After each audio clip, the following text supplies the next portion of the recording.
Riz menatap Annabel yang tertidur. Gadis itu tertidur di sofa sejak tadi. Ia menemaninya dan mengajaknya bercanda sedikit agar dia tidak takut pada Riz. Ditatapnya lama-lama, ibu jarinya menyusuri pipi lembut dan putih Annabel yang kini terlihat semakin gembil. Riz mengecup pipi itu dengan lembut. Ada sebuah rasa yang menyeruak di dadanya. Betapa ia sangat ingin memiliki Annabel. Aku akan membawamu pulang. Aku akan menunjukkan pada dunia kalau kau adalah milikku, Annabel, bisik Riz.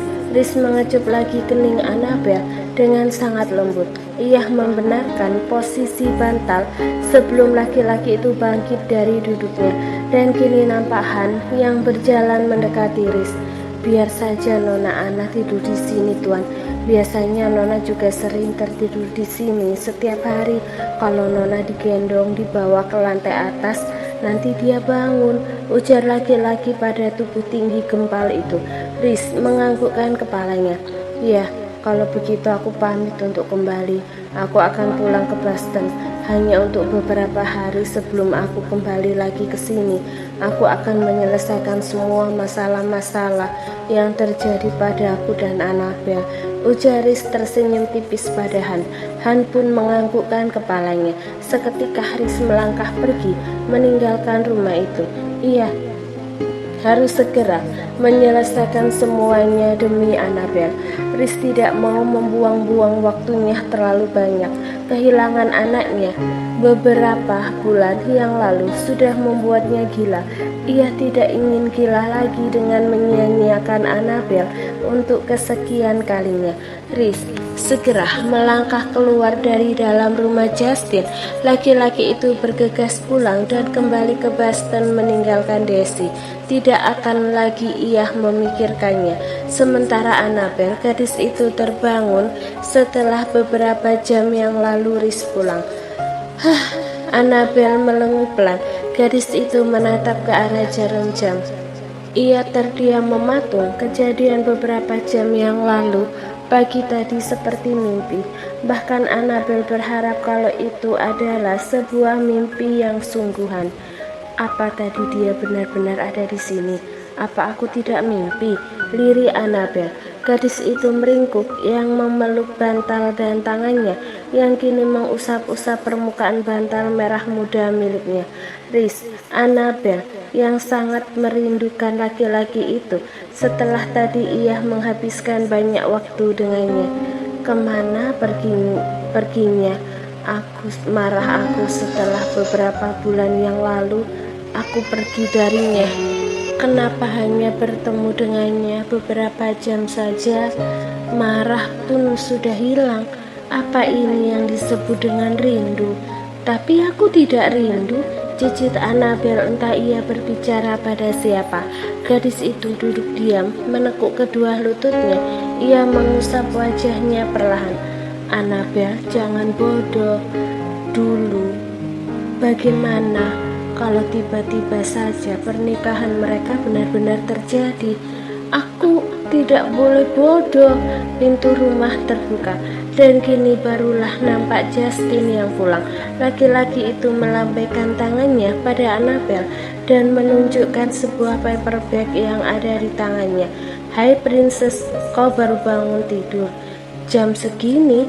Tanya Justin dengan ekspresinya yang menertawakan Annabel.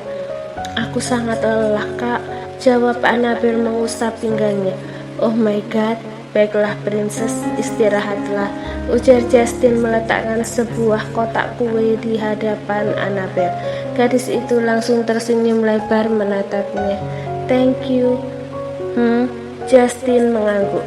Saat Justin tidak beranjak, Annabel menatap punggung laki-laki itu. Akankah Justin tahu kalau tadi adiknya datang ke sini? Kakak, panggil Annabel pelan. Justin menghentikan langkahnya, langsung menoleh ke belakang di mana Annabel menatapnya lekat-lekat. Tadi Riz kesini. Sejak pagi dia menemaniku sampai aku ketiduran, ujar Annabel. Seolah-olah kalau gadis itu kini tengah memberikan laporan padanya. Justin hanya menganggukkan kepalanya. Tidak masalah, biarkan dia kembali dekat denganmu. Riz merindukan anaknya sayang. Annabel tersenyum tipis. Iya kak. Laki-laki itu kembali melangkah menaiki tangga menuju lantai atas. Sedangkan Annabel kini diam memakan kue yang ada di hadapannya dan ia mengusap perutnya pelan-pelan. Bagaimana rasanya bertemu papa? Kau senang kan? Batin Annabel bertanya-tanya kepada buah hatinya. Jangankan bayi yang ada di dalam perutnya, Annabel sendiri merasa senang. Ada kebahagiaan yang tidak bisa ia ungkapkan dengan kata-kata. Mungkin itulah bukti kalau ia sangat merindukan Riz Johnson. Kau memang brengsek. Kemana kau saat sesi foto prewedding tadi? Kau ini serius tidak denganku, Riz? Desi meneriaki Riz, laki-laki yang kini baru saja masuk ke dalam penginapannya. Riz menggeleng-gelengkan kepalanya. Aku tidak akan pernah serius denganmu. Lebih baik sekarang berhenti. Tidak ada prewedding, tidak ada pernikahan, tidak ada penyatuan keluargaku dan keluargamu. Kalau aku membawa pulang kabar gimana Justin berada saat ini, kedua orang tuaku akan berpikir 2 kali lipat. Mereka akan memilih pernikahanku dengan gadis busuk sepertimu, atau Justin akan kembali. Desi tertawa pelan. Ia bersedekap dan menarik pundak Riz dengan kuat. Asal kau tahu, tentu saja kedua orang tuamu akan memilih aku, karena kakakmu itu laki-laki yang bodoh dan gila. Apa kau tidak sadar kalau dia sudah membuat keluargamu malu? Kakakmu itu biang masalah, yang busuk itu dia, bukan aku. Kedua tangan Riz terkepal kuat. Laki-laki itu mencengkeram erat kerah dress yang dipakai oleh Desi hingga membuat gadis itu tersentak, dan tubuhnya yang kini terangkat kakinya sampai tidak menapaki lantai. Kalau di dunia ini tidak ada hukum, aku sudah melenyapkanmu dari dulu. Andai saja seorang laki-laki boleh menyakiti perempuan sesuka hatinya, aku menghajarmu sampai mati saat ini. Desis Riz sebelum ia menyentak tubuh Desi ke sofa. Gadis itu benar-benar tersentak. Ia memegang dadanya dan menatap horor pada Riz. Riz masuk ke dalam kamarnya. Laki-laki itu mengambil tas miliknya dan mengemasi barang-barangnya. Bisa tidak bisa siang ini ia harus pergi dari Manhattan dan kembali ke Boston untuk memberitahu kedua orang tuanya tentang keberadaan Justin. Justin yang pergi setelah beberapa tahun yang lalu. Dia pergi tanpa membawa barang satu pun. Hingga kini dia menjadi seorang CEO ternama yang perusahaannya mengelola di bidang pertambangan emas dan berlian. Pintu kamar Riz terbuka dan kini nampak Desi membawa pisau di tangannya yang ia ancungkan di hadapan Riz. Kalau aku tidak bisa mendapatkanmu, maka semua orang juga tidak akan bisa mendapatkanmu, Riz. Aku memang tidak bisa melenyapkan Annabel saat ini, tapi aku bisa melenyapkanmu, seru Desi semakin mendekat, dan kini ujung runcing pisau itu tepat berada di hadapan dada kiri Riz. Namun satu langkah Desi terhenti dan tubuh gadis itu terlihat tiba-tiba saat ia merasakan sesuatu yang menempel di belakang kepalanya. Ia terdiam dan tidak berani bergerak sedikit pun. Riz tetap diam di tempat. Ia menatap Desi yang kini takut. Riz tidak sendirian. Kau harus menembus semua dosa-dosamu, Desi. Sedikit saja ujung pisau itu menancap di dada adikku. Aku lubangi kepalamu. Dia pulang, Anna, untuk beberapa hari dan tidak akan kembali ke sini untuk sementara. Tapi kau jangan khawatir. Annabel sedang duduk berdua bersama Rihanna. Mereka hanya berdua saja di rumah karena Justin ingin menemui Desi yang jelasnya marah-marah kepada Riz. Annabel tidak yakin kalau Riz akan kembali lagi ke sini karena ia tahu Tuan Geraldo bukanlah laki-laki yang sembarangan. Mungkin putra-putranya akan kalah kalau saat dia mulai mengemukakan pendapatnya.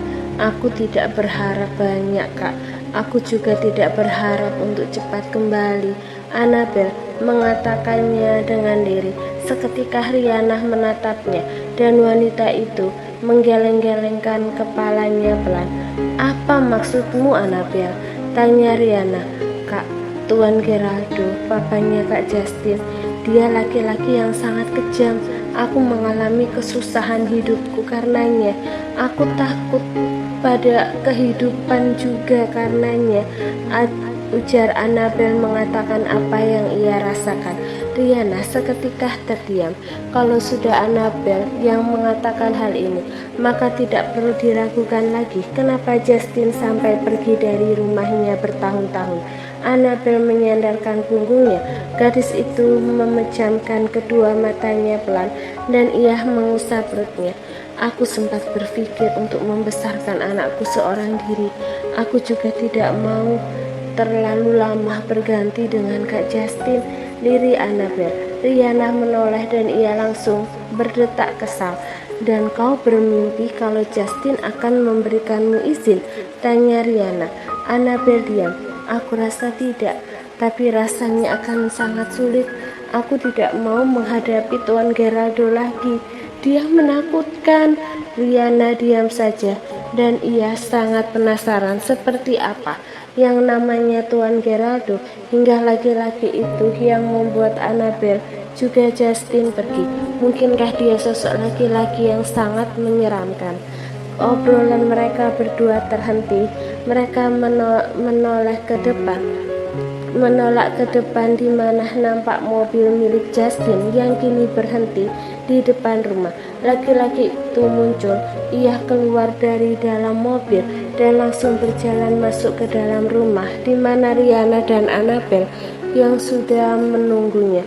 "Oh, ternyata kau di sini." Justin mendekati Riana dan ia menarik pipi kekasihnya. Riana menepis tangan Justin. Mereka adalah pasangan yang tidak pernah menunjukkan keromantisannya kepada siapapun. Hampir-hampir mereka memang tidak pernah terlihat romantis seperti pasangan pada umumnya. Riana dan Justin malah terlihat seperti rekan kerja, sahabat, atau bahkan kadang seperti musuh. "Bagaimana dengan adikmu? Apa dia sudah pulang ke Boston?" tanya Riana menatap Justin dengan tatapan yang memicin. Dia sudah pergi pulang. Dia sudah pergi pulang tadi," Justin menjawabnya seraya menoleh pada Riana. "Apa dia akan kesini lagi, Kak?" tanya Annabel mengerjapkan kedua matanya. Justin terdiam. Ia tidak tahu kepastiannya Riz akan kesini lagi atau tidak. Jelasnya adiknya itu sudah pulang. Kemungkinan besar kalau memang Riz mampu melawan papanya, kemungkinan besar dia akan kembali lagi ke sini menjemput Annabel. Kalau dia tidak ada datang ke sini lagi, kemungkinan dia akan menikah dengan Daisy atau pulang tidak dialihkan ke perhatiannya ke hal yang lain oleh Geraldo. Mungkin, tapi aku minta padamu untuk tidak terlalu berharap banyak, Annabel, ujar Riz pada Annabel. Tadi situ menganggukkan kepalanya, meskipun sesungguhnya semuanya terasa sangat-sangat berat bagi Annabel. Ia tidak boleh lemah dan menyerah. Annabel tidak menginginkan hal ini terjadi begitu saja padanya. Ingat, kalau tanpa dia dulu, kau juga bahagia kan di sini? Kau berjanji pada kita berdua untuk menjalankan kehidupanmu dengan bahagia. Kami harap kau masih setia memegang janjimu, Annabel, ujar Riana menggenggam tangan Annabel. Gadis itu tersenyum, menunjukkan deretan giginya dan ia mengangguk. Senyuman palsu Annabel menyembunyikan banyak keresahan di baliknya. Ia memikirkan Riz. Mungkinkah laki-laki itu memikirkannya, atau malah sebaliknya? Kenapa tidak mau terpuruk berulang kali? Ia harus terbiasa dengan luka-luka ini sampai anaknya nanti lahir dan ia menjadi sosok yang mandiri. Hari sudah malam. Annabel di rumah sendirian malam ini karena Justin ada acara dengan beberapa rekan-rekan kerjanya. Sejak sore tadi, laki-laki itu sudah berpamitan kepada Annabel dan meminta Annabel untuk menjaga diri baik-baik di rumah bersama dengan Han. Kini Annabel tengah duduk di dalam kamarnya. Ia duduk di tepi ranjang dan menggantung kedua kakinya seraya menatap ke arah jendela yang terbuka. "Apa kau tidak akan kembali lagi ke sini, Riz?" tanya Annabel. Gadis itu menundukkan kepalanya dan mengusap mulutnya yang kini sudah membesar. "Apa para wanita di luar sana melahirkan dengan ditemani suaminya? Bagaimana kalau dengan yang tidak punya suami?" Annabel mengatakannya dengan lirih. Ia bertanya entah kepada siapa. Gadis itu memejamkan kedua matanya. Ia mengusap perutnya dan ia berusaha merasakan kalau dirinya baik-baik saja saat sendirian. Kadang ia berpikir kalau dirinya sebenarnya hanya membutuhkan seorang teman, tidak lebih dari itu. "Aku sangat merindukan semuanya, Riz." Ibu mengucapkan kata ibu seketika Annabel membuka kedua matanya yang terpejam. Ia tidak tahu informasi apapun tentang ibunya selama ini. Bukan berarti Annabel melupakannya, tapi ia sama sekali tidak mengingat ibunya. Bagaimana kondisinya? Apakah ibunya sudah sembuh atau belum? Annabel seolah-olah lupa untuk bertanya kepada Riz kemarin saat bertemu. "Ibu, ya Tuhan, bagaimana bisa aku melupakan kondisi ibu?" pekik Annabel.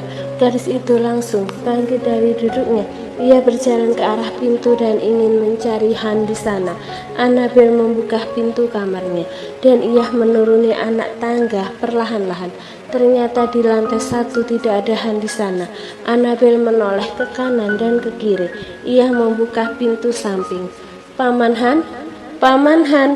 Annabel memakai berulang kali memanggil nama laki-laki hingga kini nampak seorang laki-laki yang berjalan mendekatinya dengan setelan formal hitamnya. "Nona Annabel, ada apa?"